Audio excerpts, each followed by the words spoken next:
Hi, welcome to learn with Suvitha. നമ്മൾ ഒരുപാട് നാളായി സെക്കൻഡ് ഇയർ ക്ലാസ് എടുത്തിട്ട്. അപ്പോൾ ഇമ്പ്രൂവ്മെൻറ്റ് ടോപ്പിക് അതോടൊപ്പം പോകുന്നത് കൊണ്ടാണ് ഒരു ഡിലേ സംഭവിച്ചത്. അപ്പോൾ ഇന്ന് എന്തായാലും നമ്മൾ ആ നിർത്തിവെച്ച ഭാഗത്ത് നിന്ന് തുടങ്ങുകയാണ്. അപ്പോൾ നമ്മളെ ക്രോമസോമൽ തിയറി ഓഫ് ഇൻഹെറിറ്റൻസ് ഒക്കെയാണ് പഠിച്ചു കഴിഞ്ഞത്. ഓർക്കുന്നുണ്ടാവും അല്ലേ? അല്ലെങ്കിൽ ഒന്ന് ഓർമ്മ പുതുക്കുക കേട്ടോ. അപ്പോൾ നോക്കൂ, നമ്മൾ ഇന്ന് പഠിച്ചുകൊണ്ടിരിക്കുന്ന ചാപ്റ്ററിൻ്റെ പേര് മറന്നുവോ? നമ്മൾ പഠിച്ചുകൊണ്ടിരിക്കുന്ന chapter principles of inheritance and variation അല്ലേ? ഡൗട്ടൊന്നുമില്ല. അപ്പോൾ നമ്മളുടെ ടോപ്പിക് എന്താണ്? ഇന്നത്തെ ടോപ്പിക്ക് വളരെ ഇൻട്രസ്റ്റിംഗ് ആയിട്ട് വളരെ ചെറിയൊരു ടോപ്പിക്കാണ്, sex determination and mutation. Okay, sex ഡിറ്റർമിനേഷനും മ്യൂട്ടേഷനും നിങ്ങൾക്ക് അറിയാവുന്ന കുറച്ച് കാര്യങ്ങളാണ് സെക്സ് ഡിറ്റർമിനേഷനുള്ളത്. മ്യൂട്ടേഷനിൽ വളരെ കുറഞ്ഞ ഭാഗമേ പഠിക്കാനുള്ളൂ. അപ്പോൾ വളരെ എളുപ്പത്തിലുള്ള ചെറിയൊരു ടോപ്പിക് നോക്കാം. ഓക്കെ, എല്ലാവരും റെഡി? അപ്പം നോക്കൂ, ചിത്രത്തിൽ കാണാൻ നമുക്ക് ഈ ചിത്രം നോക്കിയാൽ തന്നെ അറിയാം ആരൊക്കെയാണ് ഉള്ളത്. മാനിലെ സെക്സ് ഡിറ്റർമിനേഷൻ മെക്കാനിസം ഉണ്ട്, ദെൻ ഗ്രാസ് ഹോപ്പറിലെ, അതേപോലെ തന്നെ ഹെന്നിലെ സെക്സ് ഡിറ്റർമിനേഷൻ മെക്കാനിസം. ഈ മൂന്നെണ്ണമാണ് നമ്മൾ ഇന്ന് പഠിക്കുന്നത്. ഓക്കെ, അപ്പം നോക്കൂ, സെക്സ് ഡിറ്റർമിനേഷൻ നിങ്ങൾക്ക് ക്രോമസോമൽ മെക്കാനിസം ഓഫ് സെക്സ് ഡിറ്റർമിനേഷനാണ് പഠിക്കുന്നത്. എങ്ങനെയാണ് ക്രോമസോമിൻ്റെ ബേസിൽ മെയിലാണോ ഫീമെയിലാണോ എന്ന് ഡിറ്റർമൈൻ ചെയ്യുന്നത്, അതാണ് നമ്മളിവിടെ നോക്കുന്നത്. നോക്കൂ, cytological observations made in a number of insects led to the development of genetic or chromosomal basis of sex determination. Cytological observation ഒരുപാട് ഇൻസെക്ട്സിൽ നടത്തിയ സൈറ്റോളജിക്കൽ ഒബ്സർവേഷനാണ് ക്രോമസോമൽ ബേസിസ് ഓഫ് സെക്സ് ഡിറ്റർമിനേഷൻ്റെ അടിസ്ഥാനം. ദെൻ അതിന് അടിത്തറയിട്ടൊരു സയൻറ്റിസ്റ്റാണ് Henking. In 1891 observed a specific nuclear structure during spermatogenesis.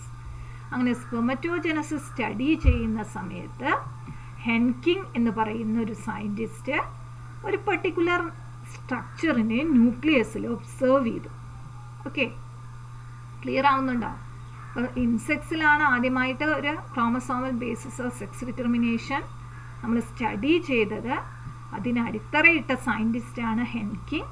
അദ്ദേഹം സ്പെർമറ്റോജനസിസിനെ കുറിച്ച് പഠിക്കുന്ന സമയത്ത്, സ്പേം ഫോർമേഷൻ നടക്കുന്ന സമയത്ത് ഒരു പെർട്ടിക്കുലർ സ്ട്രക്ചറിനെ ചില സ്പേംസിൻ്റെ ന്യൂക്ലിയസിനകത്ത് ഒബ്സർവ് ചെയ്തു. ദെൻ അപ്പോൾ സ്പെർമറ്റോജനസിസ് നടക്കുമ്പോൾ എന്താണ്, 50% received this structure and 50% sperms does not. അതായത് സ്പേമിൻ്റെ ഫോർമേഷൻ അല്ലേ? സ്പെർമറ്റോജനസിസ് എന്ന് പറയുന്നത് സ്പേമിൻ്റെ ഫോർമേഷൻ. ആ സ്പേമിൻ്റെ ഫോർമേഷൻ സമയത്ത് 50% സ്പേമിൽ ന്യൂക്ലിയസിനകത്ത് ഒരു പെർട്ടിക്കുലർ സ്ട്രക്ചർ ഉണ്ടായിരുന്നു, ബാക്കി 50% ആ പെർട്ടിക്കുലർ സ്ട്രക്ചർ ഇല്ല. അപ്പം അതെന്താണ്, ഒരു പെർട്ടിക്കുലർ ന്യൂക്ലിയർ സ്ട്രക്ചർ എന്നേ പറഞ്ഞുള്ളൂ, അത് എന്താണ് എന്നറിയില്ല. നമ്മൾ മാത്സിൽ എന്താണ് എന്തെങ്കിലും ഒരു വസ്തു അറിയില്ല എന്ന് കൊടുത്താൽ നമ്മൾ അതിന് എന്താ കൊടുക്കുക? അല്ലെങ്കിൽ ഇന്നത് കണ്ടെത്തണം എന്ന് പറയുമ്പോൾ നമ്മളതിന് ഒരു വാല്യൂ അസൈൻ ചെയ്യും അല്ലേ? എക്സ് എന്ന് പറയും. അതേപോലെ ഇവിടെ ആ ന്യൂക്ലിയർ സ്ട്രക്ചറിനെ അറിയാത്തത് കൊണ്ട് ഹെൻകിങ് എന്ത് ചെയ്തു? It is named as X body. അതിനെ എക്സ് ബോഡി, ആ ന്യൂക്ലിയർ സ്ട്രക്ചറിനെ എക്സ് ബോഡി എന്ന് വിളിച്ചു. ആ എക്സ് ബോഡിയാണ് പിന്നീട് എന്ത്, എക്സ് ക്രോമസോമാണ് എന്ന് കണ്ടെത്തിയത്. Okay, further investigation led to the conclusion that it was a chromosome and given the name X chromosome. അപ്പോൾ ആ 50% ന്യൂക്ലിയർ സ്ട്രക്ചർ ഉണ്ടായിരുന്നു, ബാക്കി 50% ഇല്ല. അപ്പോൾ അത് അറിയാത്തൊരു ന്യൂക്ലിയർ സ്ട്രക്ചർ അല്ലൊരു സ്ട്രക്ചർ ആയതുകൊണ്ട് അതിനൊരു എക്സ് എന്നുള്ള പേര് കൊടുത്തു. പിന്നീട് എന്ത് കണ്ടെത്തി? ആ എക്സ് ബോഡി എന്ന് പറയുന്നത് nothing but it's a chromosome and it's X chromosome. Okay, X body എന്നതായതുകൊണ്ട് ആ ക്രോമസോമിന് എക്സ് ക്രോമസോം എന്ന് വിളിച്ചു. അപ്പോൾ നോക്കൂ, സെക്സ് ഡിറ്റർമിനേഷൻ മെക്കാനിസത്തിൽ chromosomal mechanism of sex determination 3 ടൈപ്പാണ് നമുക്ക് പഠിക്കാനുള്ളത്. XX-XY mechanism, XX-X0 mechanism and ZW-ZZ mechanism. Clear? അപ്പോൾ XX-XY മെക്കാനിസത്തിന് എക്സാമ്പിൾ മാൻ ആൻഡ് ഡ്രോസോഫില. നമ്മൾ പഠിച്ചിട്ടുള്ള ഇത് നമ്മൾ ഫസ്റ്റ് ചാപ്റ്ററിൽ അമ്നിയോസെൻറ്റസിൻ്റെ ഒക്കെ കാര്യം പറയുമ്പോൾ പറഞ്ഞിട്ടുണ്ട് XX-XY ആണ് എന്ന് അല്ലേ, സെക്സ് ഡിറ്റർമിനേഷൻ. പിന്നെ ആദ്യത്തെ ഫസ്റ്റ് ചാപ്റ്ററിൽ സെക്സ് ഓഫ് ദ ക്ലീവേജ് നടക്കുന്നതിൻ്റെ മുന്നത്തെ കാര്യം നമ്മൾ പറയുമ്പോഴും സെക്സ് ഡിറ്റർമിനേഷൻ പറഞ്ഞിട്ടുണ്ട്. Then another one XX-X0. X0 എന്താ? ഗ്രാസ് ഹോപ്പർ ആണ് എക്സാമ്പിൾ. ദെൻ ZW-ZZ എക്സാമ്പിൾ ഹെന്നിൻ്റെ ബേർഡ്സിൻ്റെ കേസ്. ഓക്കെ, ഇതാണ് 3 type of chromosomal mechanism of sex determination. നമ്മൾ ഓരോന്നും എന്താ എന്ന് വിശദീകരിക്കും. ഓക്കെ, അപ്പോൾ നോക്കൂ, നമ്മൾ ഫസ്റ്റ് പഠിക്കുന്നത് XX-X0 mechanism, example grass hopper. ഈ 3 മെക്കാനിസം ഇമ്പോർട്ടൻ്റ് ആണ്, എപ്പോഴും ചോദ്യം ചോദിക്കുന്നതാണ് എക്സാമിന് കേട്ടോ. അപ്പോൾ ശ്രദ്ധിക്കുക, XX-X0 mechanism, example grass hopper. Example അറിഞ്ഞിരിക്കണം, എക്സാമ്പിൾ ചോദിക്കും. നോക്കൂ, അതിലെ പ്രത്യേകത ഈ ഫീമെയിൽസ്, ഇവിടെ XX എന്ന് എഴുതിയിട്ടുണ്ട്, ഇവിടെ X0 എന്ന് എഴുതിയിട്ടുണ്ട്. അപ്പോൾ XX ആരാ? ഇവിടെ ഫീമെയിൽസ് ആണ് XX. മെയിൽസ് എന്താണ്? RXO അല്ലെങ്കിൽ X0. X0 എന്ന് പറഞ്ഞാൽ എന്താ? 0 ആണ്, ഒരു X ക്രോമസോമേ ഉള്ളൂ. മറ്റേതെന്താ? O അല്ലെങ്കിൽ 0, അവിടെ ക്രോമസോം ഇല്ല. അപ്പോൾ females are XX and males are XO.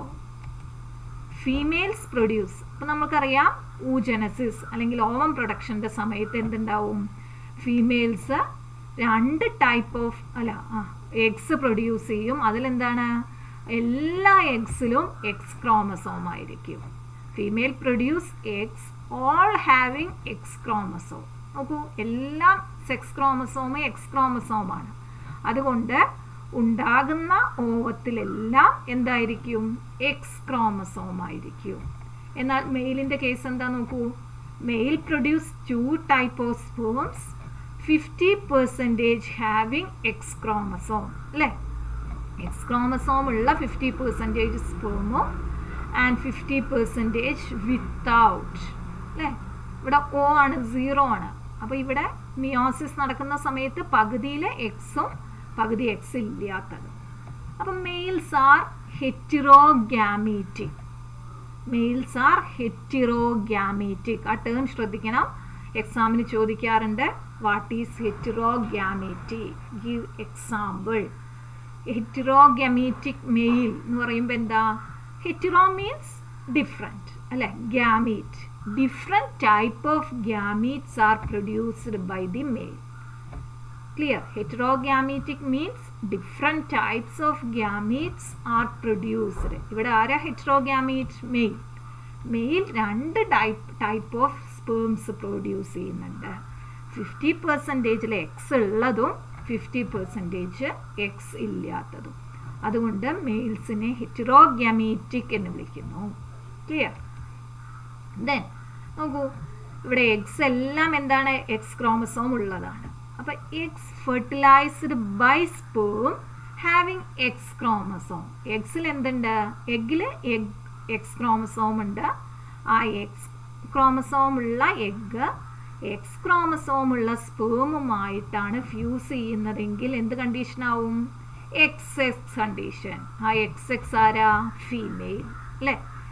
Eggs fertilised by sperm having X chromosome. അപ്പോൾ XX condition become female, and those fertilized by sperm that do not have X chromosome become male.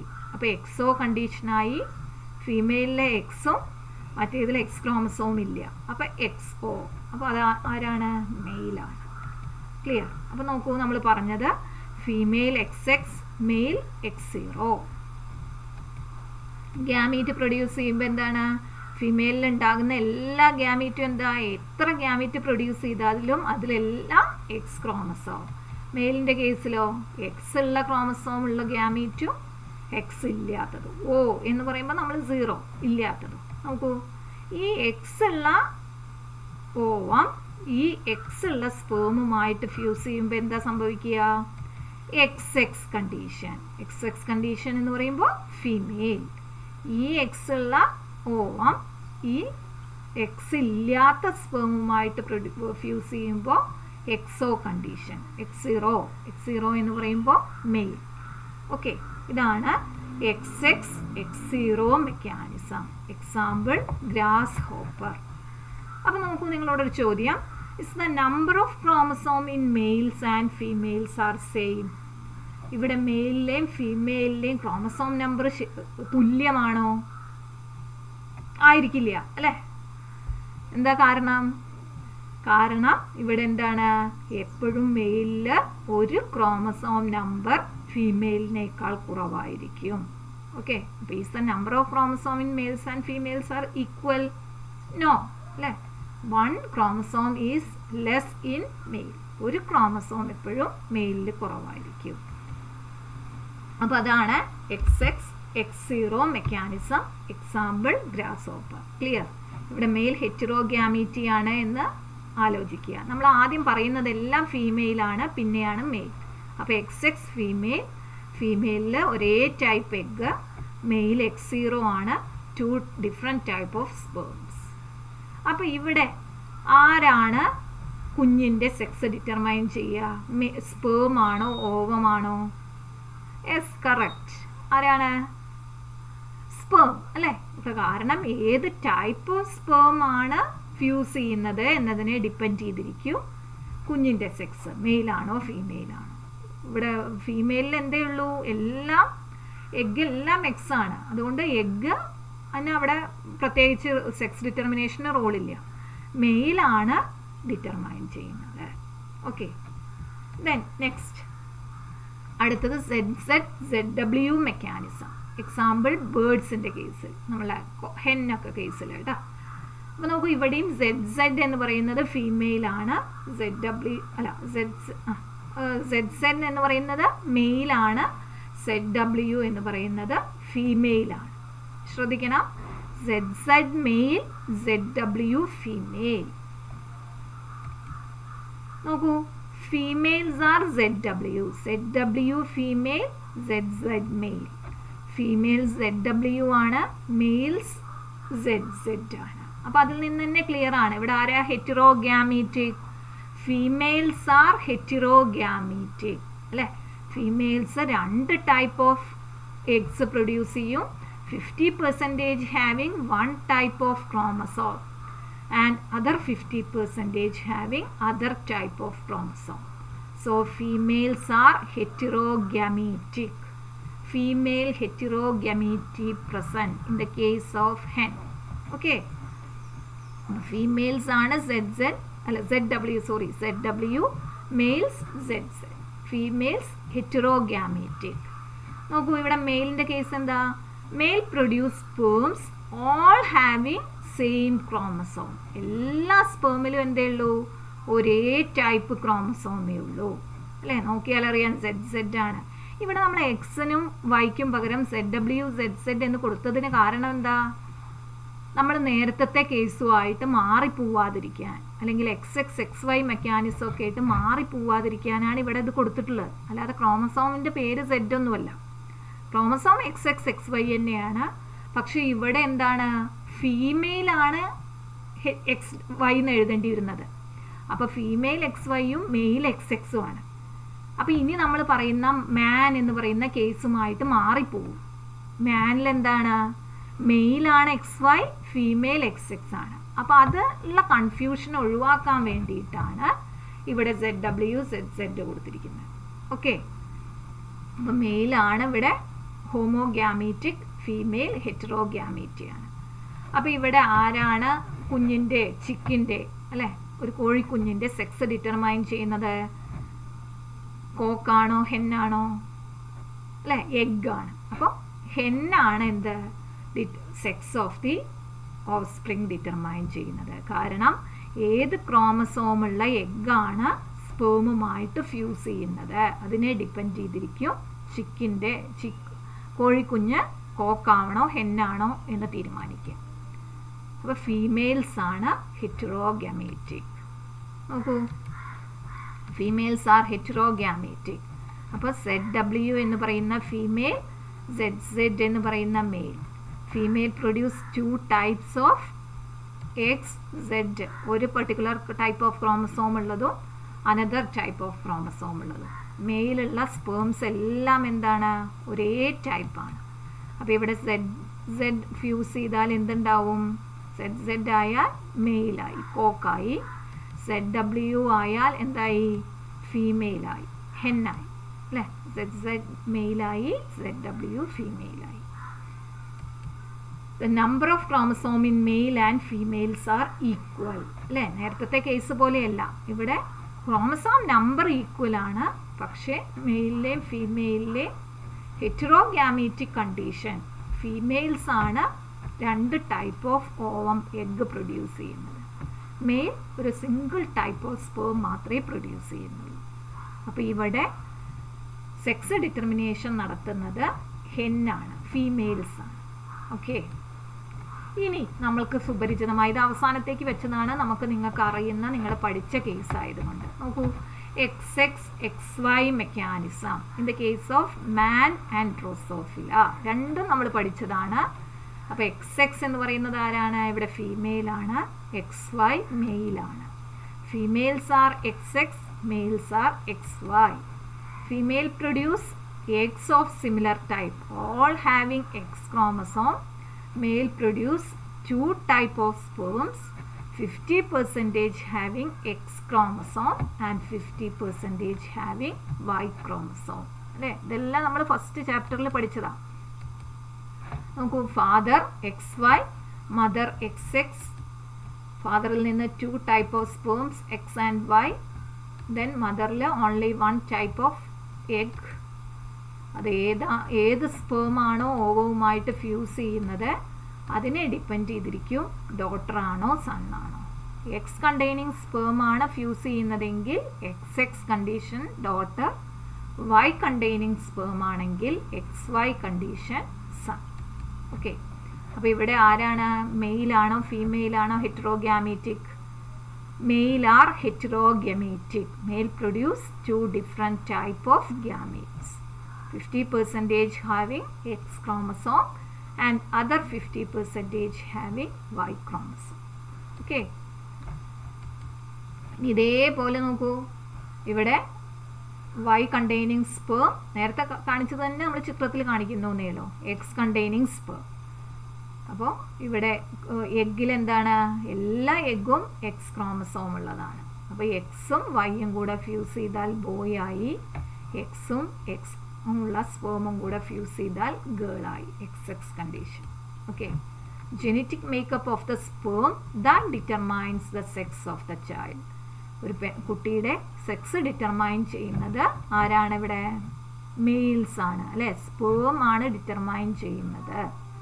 Okay, it is unfortunate that women are blamed for giving birth to female babies and have been ill-treated because of this false notion.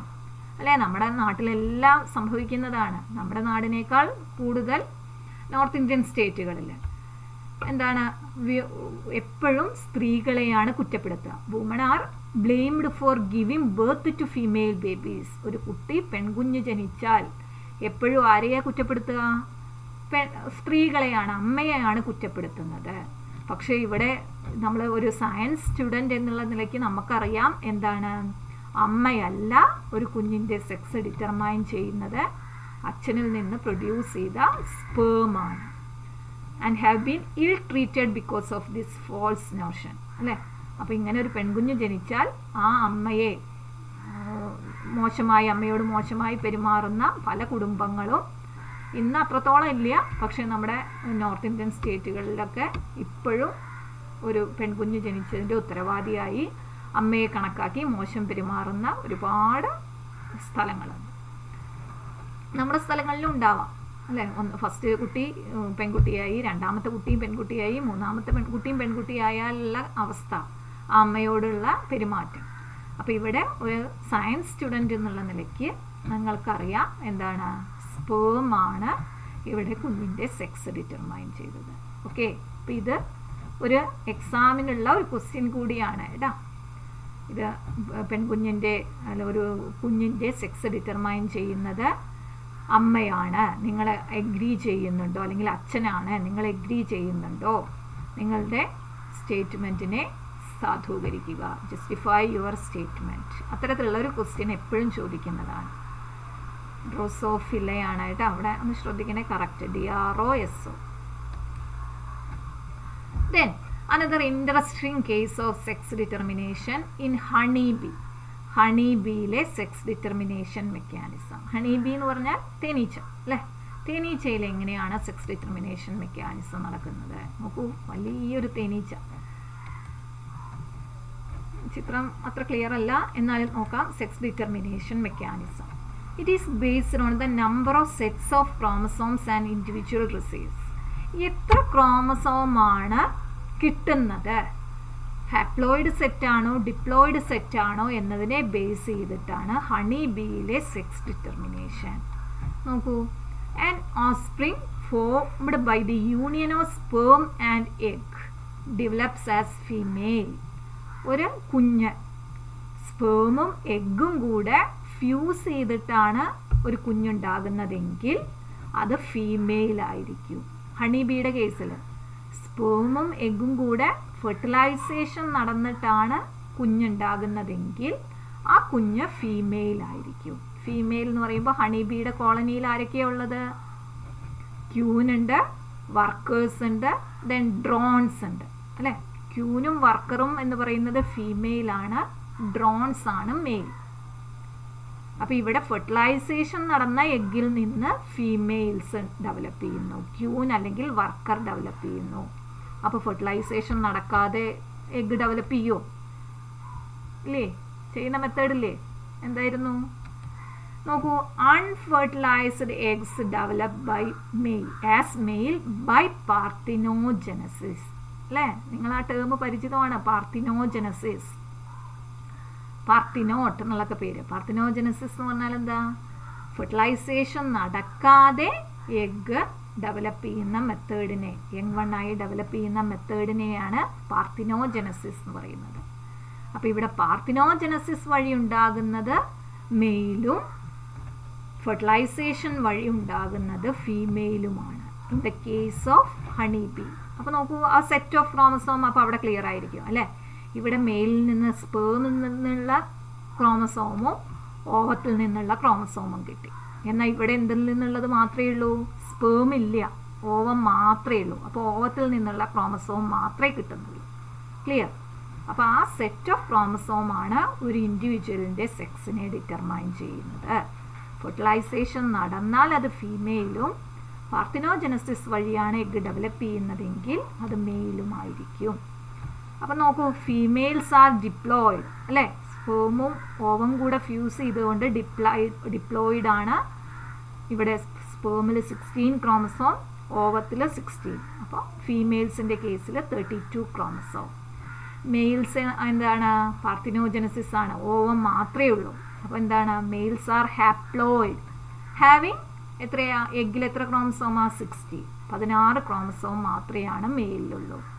അപ്പോൾ ഈ മെക്കാനിസത്തിനെ പറയുന്ന പേരാണ് haplodiploid mechanism of sex determination. This mechanism is called haplodiploid mechanism.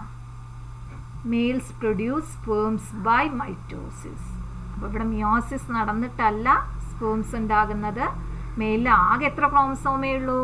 16 ഉള്ളൂ. ഇനി ആ 16 ക്രോമസോമിലും എന്താണ്? അതിനെയും മിയോസിസ് നടന്നാൽ 8 കുറയും. അങ്ങനെ 8 കുറയാൻ പറ്റില്ല. അപ്പോൾ അതുകൊണ്ട് എന്താണ്? സ്പേം പ്രൊഡക്ഷൻ നടക്കുന്ന സമയത്ത് മിയോസിസ് നടക്കുന്നില്ല, only mitosis. Okay. They do not have father and thus cannot have sons but have grandfather and grandsons. They do not have father. മെയിൽസിന് ഫാദർ ഉണ്ടോ? ഇല്ല. നോക്കൂ, അമ്മ മാത്രമല്ലേ ഉള്ളൂ, എഗ്ഗ് മാത്രമേ ഉള്ളൂ. അപ്പോൾ ഫാദർ ഇല്ല. thus cannot have sons. അപ്പോൾ നോക്കൂ, എഗ്ഗിൽ നിന്ന് ആരാണ് ഡെവലപ്പ് ചെയ്യുന്നത്? പാർത്തിനോജനസിസ് വഴിയാണ് എഗ്ഗ് ഡെവലപ്പ് ചെയ്യുന്നത്. അപ്പം ഇവർക്ക് ഫാദർ ഇല്ല, they have grandfather and grandson. അവരുടെ നിന്നുണ്ടായ ആ എഗ്ഗ് ഡെവലപ്പ് ചെയ്യുന്നത് ആരിൽ നിന്നാണ്? ഫീമെയിലിൽ നിന്നാണ്. അപ്പോൾ അവരുടെ ഗ്രാൻഡ് മദറും ഗ്രാൻഡ് ഫാദറും ഗ്രാൻഡ് സൺസും ഉള്ളൂ. ഓക്കെ, അപ്പോൾ നോക്കൂ, ഹാപ്ലോ ഡിപ്ലോയിഡ് എന്ന് പറയുന്നത് മെയിലാണ്. ഫീമെയിലിൽ 32 ക്രോമസോം, മെയിലിൽ 16 ക്രോമസോം. ഫീമെയിലിൽ എഗ്ഗ് പ്രൊഡ്യൂസ് ചെയ്യുമ്പോൾ മിയോസിസ് നടക്കുന്നു. അപ്പോൾ 16 ക്രോമസോം നമ്പറുള്ള എഗ്ഗ് പ്രൊഡ്യൂസ് ചെയ്യുന്നു. ദെൻ മെയിലിൽ മൈറ്റോസിസേ ഉള്ളൂ. അപ്പോൾ അതേ ക്രോമസോം നിലനിന്നാണ് സ്പേം പ്രൊഡ്യൂസ് ചെയ്യുന്നത്. ഈ എഗ്ഗും ഈ സ്പേമും കൂടെ ഫ്യൂസ് ചെയ്യുമ്പോൾ എന്തായി? ഫീമെയിൽസ് ക്യൂനോ വർക്കറോ ഡെവലപ്പ് ചെയ്യും. ഇത് മാത്രം എഗ്ഗ് പാർത്തിനോജനസിസ് വഴി ഫെർട്ടിലൈസേഷൻ നടക്കാതെ ഡയറക്റ്റായി ഡെവലപ്പ് ചെയ്യുമ്പോൾ എന്തായി? മെയിൽസായി.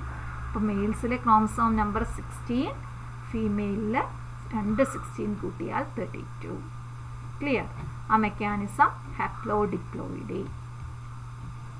Then another topic, mutation. Mutation എന്ന് പറഞ്ഞാൽ എന്താ? Sudden heritable change. അപ്പോൾ എന്താണ് mutation? It result in alteration of DNA sequence. DNAക്ക് സംഭവിക്കുന്ന alteration and that consequently result in change in the genotype and phenotype of an organism. ഒരു ജീവിയുടെ ജീനോടൈപ്പിലും ഫിനോടൈപ്പിലും മാറ്റം ഉണ്ടാകുന്ന തരത്തിൽ DNA-ക്ക് സംഭവിക്കുന്ന ആൾട്ടറേഷനാണ് mutation. It leads to variation. അത് മ്യൂട്ടേഷൻ റീകോമ്പിനേഷൻ പോലെ തന്നെ മ്യൂട്ടേഷനും വ്യതിയാനത്തിന്, വേരിയേഷന് കാരണമാകുന്നു. ക്ലിയർ? ദെൻ ആ മ്യൂട്ടേഷൻ എങ്ങനെയൊക്കെ ആവാം? ലോസ് എന്ന് പറഞ്ഞാൽ ഡിലീഷൻ ഓർ ഗെയിൻ എന്ന് പറഞ്ഞാൽ എന്താണ്? Insertion or duplication. ഒരു DNA സെഗ്മെൻറ്റിൽ ഏതെങ്കിലും ബേസ് പെയേഴ്സിൻ്റെ നഷ്ടം, അല്ലെങ്കിൽ ഏതെങ്കിലും ഒരു സെഗ്മെൻറ്റിൻ്റെ പോർഷൻ നഷ്ടമാകുന്നത്, അല്ലെങ്കിൽ ഏതെങ്കിലും ഒരു DNA സെഗ്മെൻറ്റ് ഡ്യൂപ്ലിക്കേറ്റ് ചെയ്യപ്പെടുക, അതും എന്തിനാണ്? മ്യൂട്ടേഷന് കാരണമാകുന്നു.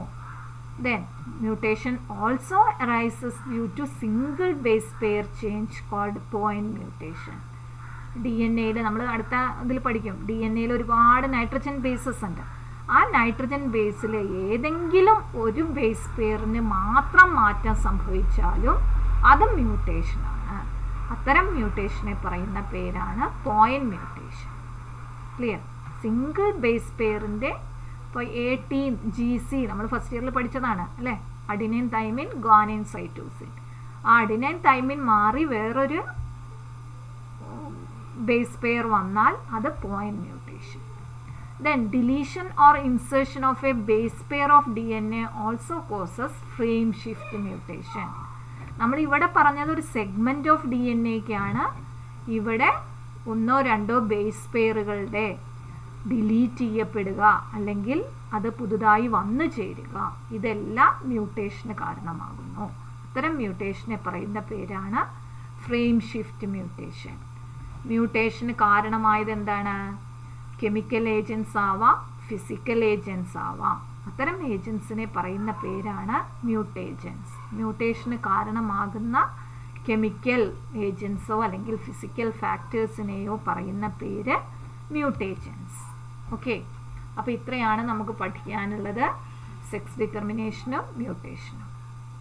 അപ്പോൾ എല്ലാവർക്കും താങ്ക് യു.